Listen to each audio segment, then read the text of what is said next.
Good morning or good afternoon, depending on what time zone you're in. My name is Jeffrey Herbst, and I'd like to welcome you to another program in our series, Israel's Seven Front War, which we're doing in conjunction with our good friends at the Middle East Forum.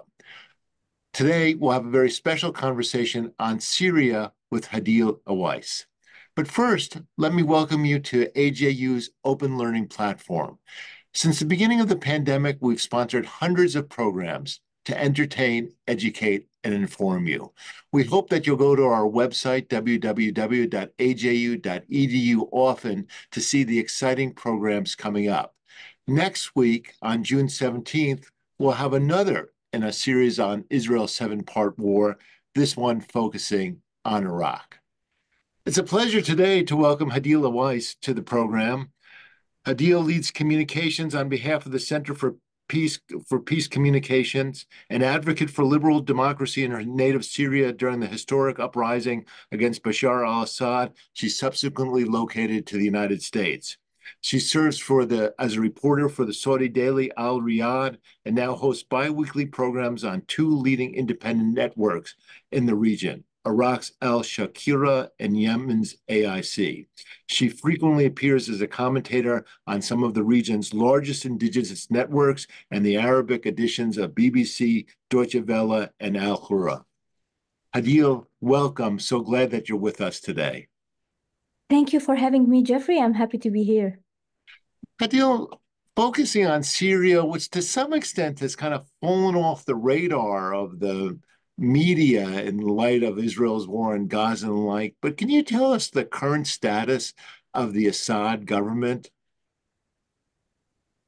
Yes, thank you, Jeffrey, again, and thank you for all the audiences who are watching us today. So the situation in Syria today, although Syria disappeared for the last few years from the news headlines, but the situation in Syria is not as stable as it may seem, since there is no media coverage about what's happening in Syria since the beginning of the Syrian uprising, and that became later a civil war. Syria became three parts. So not the entire country is under the control of the Assad regime right now. There is a part of Syria, which is northeast Syria, under the control of the Syrian Democratic Council, the Kurdish-led forces that are fighting ISIS with the support of the United States, and they have a little bit less than 1/3 of the country. So this is not under the control of Assad. And there is also northwest Syria,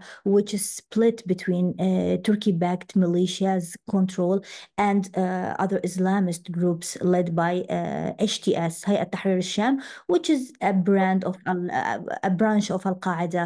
And of course, there is almost a little bit less than 2/3 of Syria under the control of the Assad regime. There is poverty, there is chaos, there is no security in all the area that's controlled by the Assad regime. But the Assad regime is in charge, but not alone, of course. He has many allies with him, making sure that the Syrian rebels, the Syrian opposition, won't come and take again more territory of Syria. And those allies are, of course, the Iran-backed militias, mainly Hezbollah, the Lebanese Hezbollah, but also Iraqi militias, some Afghani contractors, Shia Afghani contractors, who are all now in Syria. Hadeel, that was an amazingly complicated and nuanced presentation, which we'll unpack. I'll be talking with Hadeel for about 15 minutes, and then we welcome questions from you, the audience. Please start submitting questions now through the Q&A function at the bottom of your screen, and I'll get to as many as possible. Hadeel, for the part of Syria which the Assad regime controls, does it face any real opposition at this point?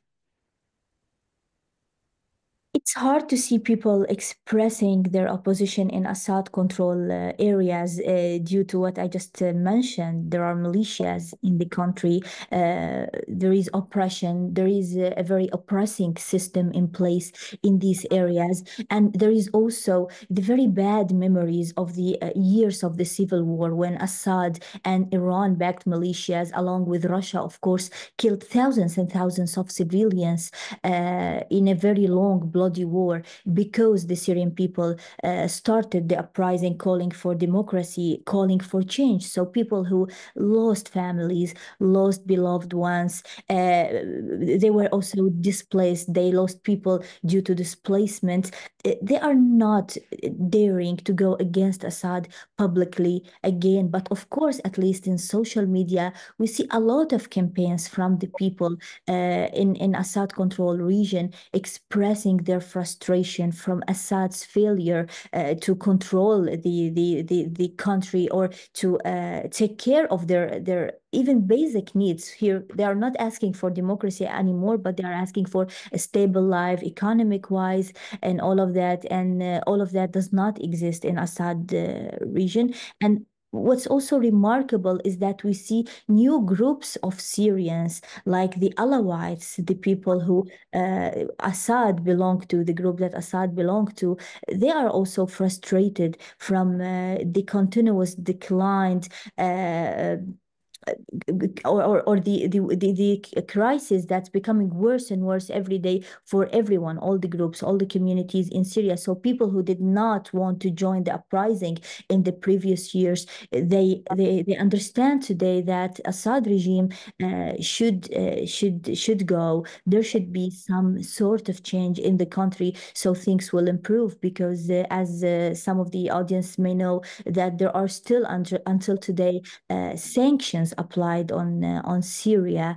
And although some Arab countries, Arab governments reconciled with the Assad regime, restored diplomatic relations with Assad regime, but they are not willing to aid the Assad regime, his government, since Iran is still in the country and controlling very vital parts of Syria.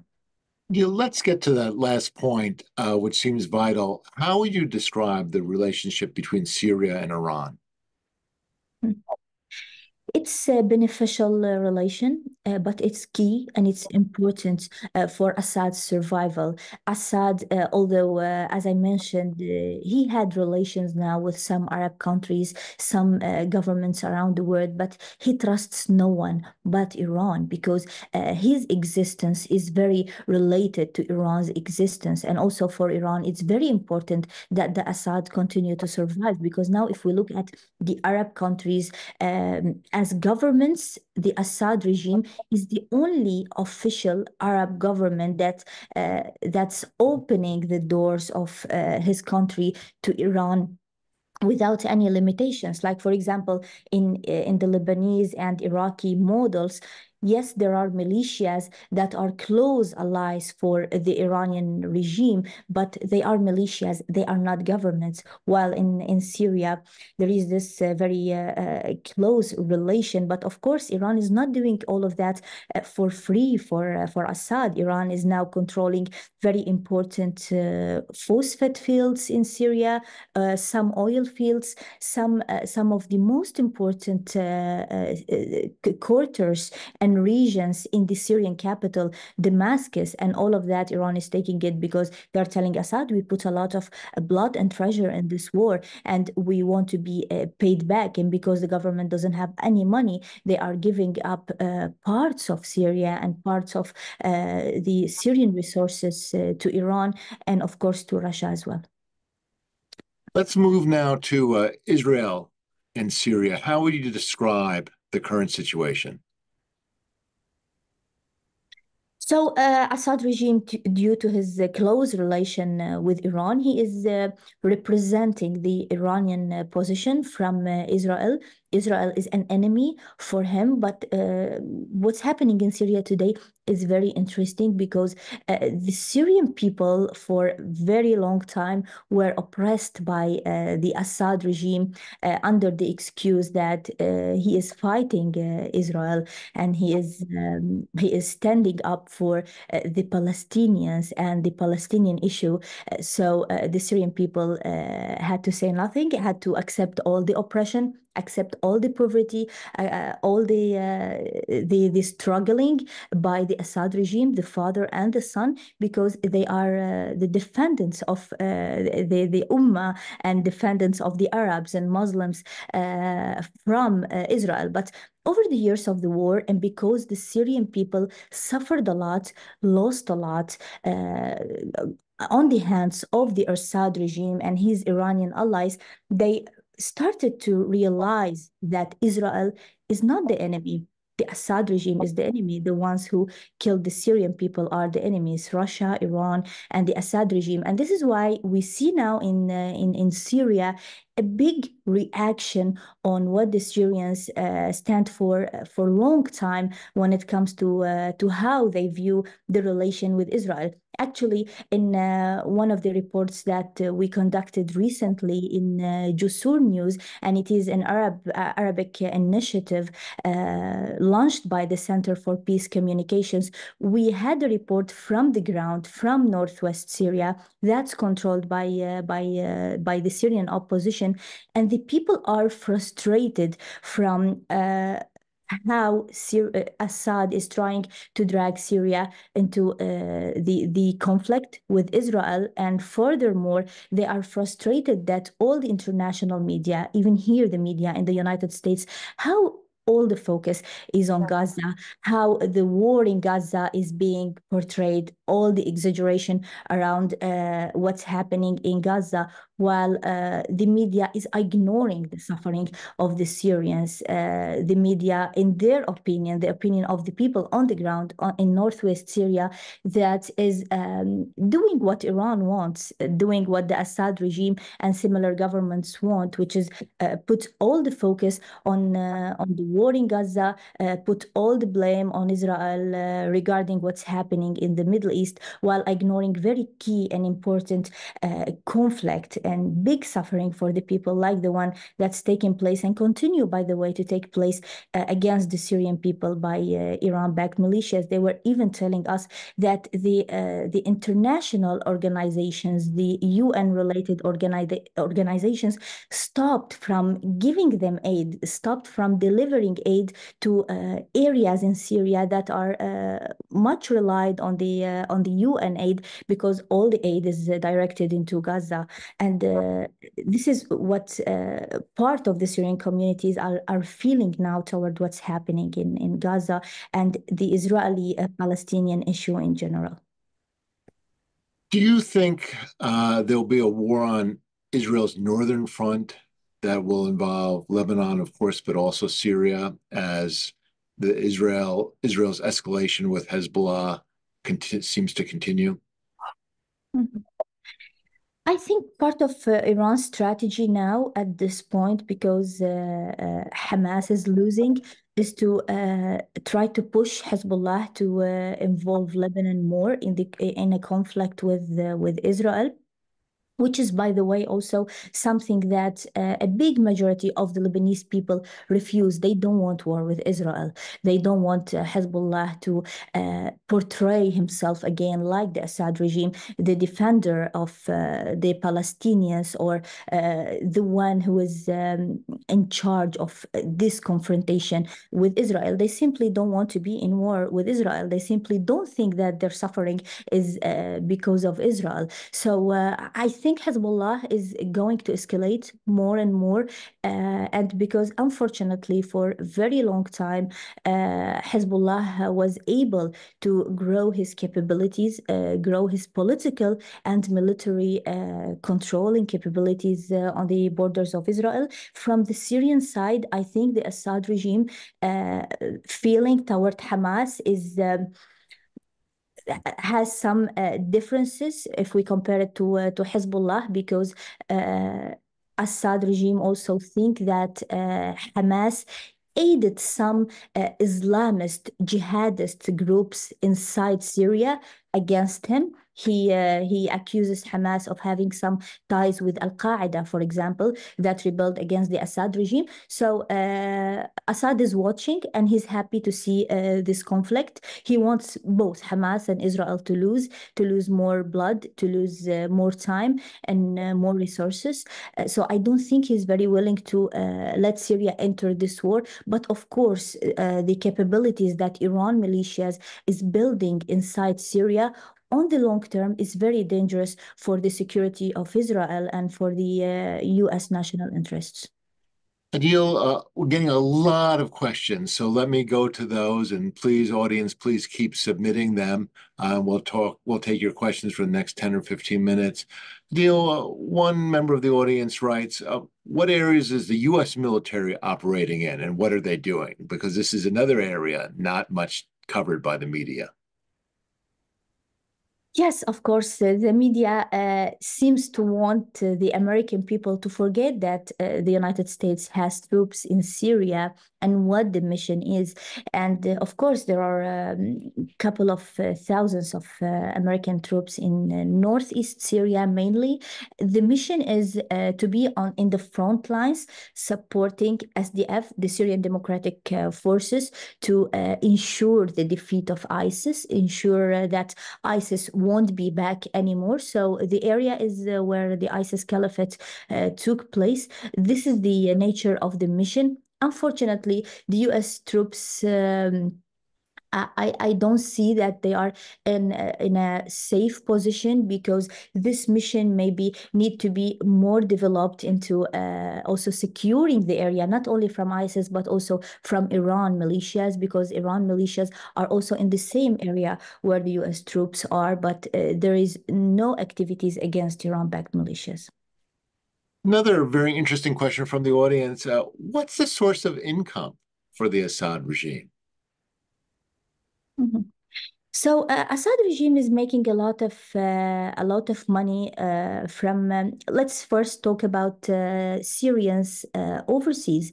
Syrian overseas are sending a lot of foreign currency to Syria, to their families, to the people they know inside Syria. Also, if a Syrian citizen now in Germany, let's say, wants to renew his passport, they have to pay something like $500, $600 if I'm not mistaken, but it's in this range. But of course, also one of the main sources of Assad's regime money right now, especially after the war, is drugs. And there were a lot of reports speaking about Assad and Hezbollah empire of drugs, the Kiptagon that is being manufactured today in Syria is smuggled to the entire world. Even here in the United States, some of these Kiptagon came to the United States through Hezbollah, who has ties with cartels in Latin America. So this is the main source, and there are a lot of reports about it in the news. Another actor in the region, which an audience member highlights, is the role of Russia. And how would you describe its role in Syria? Mhm. Yes, from Syria and through their intervention in Syria with the Assad regime, Russia was able to build a lot of political and military power in the Middle East and North Africa. And unfortunately, because Russia was not stopped in Syria, they were able to extend their influence to places in North Africa. They are now in Libya. They are now in other places in Africa, like Somalia, like Chad, many countries in Africa and the Middle East. And this is all started in Syria because they think that they won the war in Syria and they achieved their mission, which is helping Assad regime to survive. Assad was on the brink to fall and lose the leadership of Syria until Russia intervened. So through Syria, they were able also to gain the trust of many Arab governments, the the Arab governments saw that Russia stood up for its ally when Assad was about to fall. Russia intervened while some countries like Saudi Arabia, when they were targeted by the Houthis missiles, they think that the US did not do enough to help them during this conflict with the Houthis. So, because of all of that, Russia now, despite also the war in Ukraine, they are still they still have a big influence and power in the region. That's a very interesting point that they prove their credibility in Syria for the region as a whole. Hadeel, you've mentioned a name which many Americans hadn't heard of in quite some time, ISIS, which I think the American supposition was it's defeated and gone away. Is that not the case?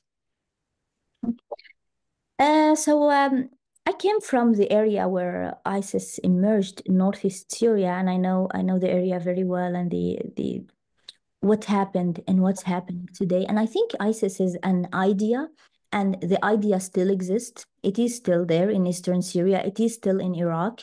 It is under pressure, under military pressure from the Syrian Democratic Council or from the Iraqi government, all of that with the support of the US.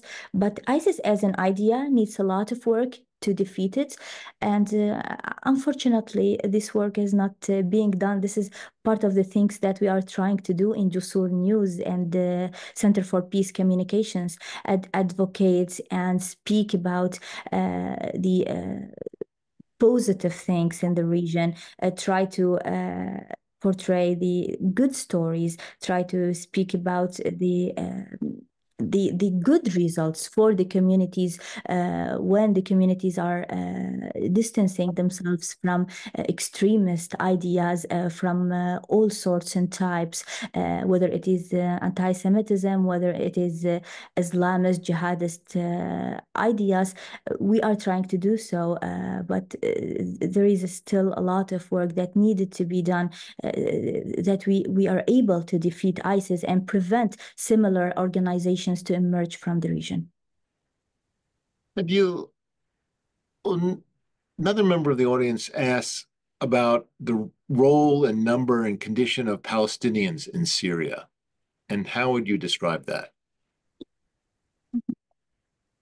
There is a sizable number of Palestinians in Syria, and the irony is that the Palestinians in Syria were massacred in many cities by the Assad regime and by Iran militias, because some of them, they are almost Syrians now. They've been living in Syria for a very long time. And some of them thought that the Assad regime should be changed. And they participated in 2011 uprising in Syria. And they were faced by Assad with the killing. Hundreds, if not thousands of them were killed by Assad and Iran militias. And there is a very popular picture that anyone can Google from Al Yarmouk camp. Al Yarmouk camp is a big area where all Palestinians live in Syria, and they were massacred by the Assad regime. They're still living in Syria. As I said, they are almost Syrians. They don't have the citizenship, but they are almost Syrian. But they were treated like many Syrians were treated by the Assad regime. And you've painted an amazingly complicated and nuanced picture of what's going on in Syria. In terms of changing the dynamics at play, what would you say are the points of leverage for the United States and Israel? You mean in Syria? Yes. I think the United States has a lot of leverage, a lot of tools to use in Syria. And the most important tool is maybe collaboration with the Syrian people. Big part of Syria, and a lot of Syrian people are wants change, wants peace in the region, even wants peace with Israel, and collaborating with them would be a great idea to preserve the U.S. Interests in Syria and in the region. But unfortunately, we saw that from the Democrats and Republicans, there is no big willingness to put a lot of diplomatic efforts to work on Syria, to work with the Syrian people. I totally understand also as an American that this Syrian case was a very complicated one and very frustrating one for the American governments because there is an uprising. There are people who are calling for democratic change, but also part of those who uh, participated in the uprising and represented the opposition in Syria were extremists, were affiliated with groups that are enemies for the United States, like Al Qaeda. But of course, the good people are also there. We have to work more on looking for them, finding them, and try to find ways to collaborate with them on building a better future for Syrians, because a better future for Syrians would be a better future for the region. Leaving Syria like this to Al Qaeda, to Assad regime, to Iran to grow its influence in it is going to be a big mistake. Adil, you've mentioned Hezbollah several times, and there's a lot of fear about Israel's a potential war in the north between Israel and Hezbollah. What's your perception of what Hezbollah actually wants? I think the main goal for Hezbollah now is to cause casualties for the Israelis, to make Israel busy in the northern front, but also they have goals for Lebanon, for their role in Lebanon, and also their role in Syria and the entire region. They want to continue this conflict. They don't want to see peace with Israel. They don't want to see Saudi peace with Israel or Syrian or Lebanese peace with Israel to continue this state of conflict that's benefiting them also inside Lebanon, because when they are portraying themselves as the heroes who are defending the region from Israel, while Israel is not doing anything for the Lebanese or the Syrian people, they will continue to be able to accuse anyone who opposes them inside Lebanon of being traitors and being against their own countries. I think they want this conflict to continue endlessly, and what to do to stop them is to contain their capabilities, contain their influence inside Lebanon. We should start inside Lebanon and contain their ability to have this big military presence. And from there, we can also prevent them from attacking Israel or causing all this chaos in the region. Neil, final question. You also mentioned another name which Americans have not heard for a while, Al Qaeda. Um, is it still operating, and is it growing in Syria? It's not literally operating in Syria, but it exists. Al Qaeda is another idea, extremist idea, and unfortunately, many people believe in it. And what encouraged many people to go back to Al Qaeda ideas, to go back and feel that they have to join Al Qaeda, they have to join an organization like this, is also the growing power of Iran militias, because Iran is a Shia group of Islam, and Al Qaeda is the strong representative of the militant Sunni group of Islam. So the Sunnis who were killed by Iran militias, by Shia militias that came from all over the region to Syria, feel that they have to resort to a group that represent them. Adil, I'm afraid we've run out of time. I hope we haven't lost you there. I'm afraid we've run out of time. I'd like to thank you. There you are. Hadeel, I'd like to thank you. In a very short time, you've painted a very complicated and nuanced picture of what's going on in Syria and the region. This is, as we've discussed, an a area that's received not enough coverage, and we're really grateful. We've put in the chat some of your social media handles. I hope that the audience will continue to follow you. So Hadeel Oueis, thank you very much for joining us. And I'd like to thank you, the audience, for joining us in our 7-part series on Israel's multi-front war, which we're doing in conjunction with the Middle East Forum. Thank you for joining us this week. Next Monday at 11 a.m. Pacific Daylight Time, we'll be having another program, this time on Israel's war with Iraq. Hadeel, thank you so very much, and thank you to the audience for joining us also. Thank you for having me, Jeffrey. Only a pleasure. Thank you.